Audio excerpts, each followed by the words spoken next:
আসসালামু আলাইকুম রহমতুল্লাহ। আমি মোহাম্মদুল্লাহ। কেমন আছেন আপনারা সবাই? আপনাদেরকে এই ৬ নং সদর ইউনিয়ন যারা বাসিন্দা আছেন তাদের উদ্দেশ্যে আমার কিছু কথা আছে এবং ৬ নং ইউনিয়ন পরিষদ নিয়েও আমার কিছু কথা আর কি। সেটা হলো গিয়ে, আপনারা যারা জানেন এই এই ইউনিয়নের বাসিন্দা যারা আছেন তারা ইউনিয়ন পরিষদে যখন যেতেন তখন বিভিন্ন কাগজপত্র নেওয়া, অর্থাৎ জন্ম নিবন্ধন সহ আরো যা যা কিছু আছে এটা নিতে গেলে একটা যুদ্ধ মনে হতো এবং কি এই পরিষদে ঢোকা মাত্রই মনে হচ্ছে শরীর বার হয়ে যেত। তো এরকম অনেক মানুষই আছেন, আমরা জানি, দেখেছি। আমি যে বিষয়টা আপনাদেরকে বলি সেটা হলো, দীর্ঘ 16টা বছর যায় যে জিনিসটা করা হয়নি, করা উচিত ছিল, কেন করেনি এই দুঃখটাও আমি আসলে কাউকে বলার মতো মানুষ পেলাম না। হ্যাঁ, সেটা হলো গিয়ে এই ইউনিয়ন পরিষদের কাজের জন্য শুধুমাত্র কম্পিউটার অপারেটর একজন রাখা হয়েছিল, যার কারণে আমরা এই পুরো ইউনিয়ন বাসিন্দারা চরম দুর্ভোগ পোয়াইছি। হ্যাঁ, যারা খুব কঠিন পরিস্থিতিতে পড়েছিলাম। ওখানকার যিনি দায়িত্বে ছিলেন তার দিকে মুখের দিকে তাকানো যেত না, কথা বলা যেত না, এবং আমাদের যে চাওয়া পাওয়া গুলা সেগুলো সময়তে নেওয়া যেত না। আমি ওনার দোষও দিতে চাই না, আবার এই কি বলবো, মানে একটা না দিয়েও পারি না। হ্যাঁ, এখানে যারা দায়িত্বে ছিল, গুরুত্বপূর্ণ দায়িত্বে ছিল, এই মানুষগুলোর ন্যূনতম যদি বিবেক থাকতো এই কাজটি আরো অনেক আগে করতে পারতো।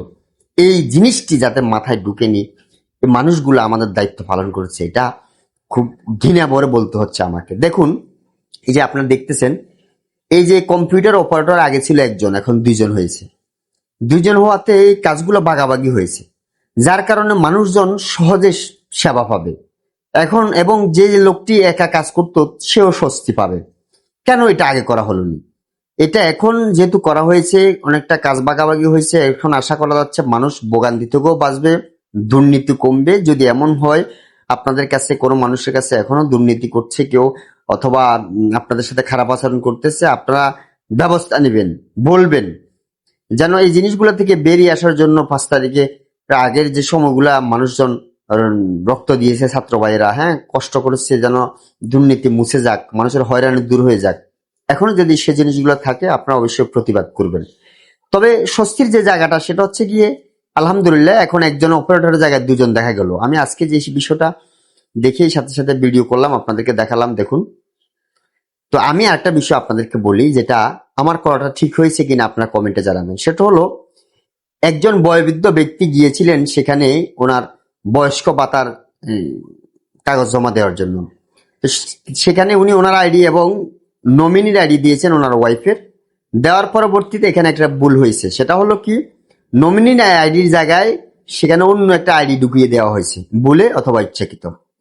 তখন ওই ভদ্রলোক আমাকে নিয়ে গিয়েছিলেন। আমি তার সাথে যাওয়ার পর যখন ওনাকে বলছি, দায়িত্বে যিনি ছিলেন অপারেটরদের মধ্যে একজন, তাকে আমি বললাম যে এই সমস্যা, উনি বলছেন এটা আপনারা ইয়েতে নিয়ে গেলেন, উপজেলাতে নিয়ে যান, সংশোধন করে দেবে। তো আমি এই কাজটা করিনি।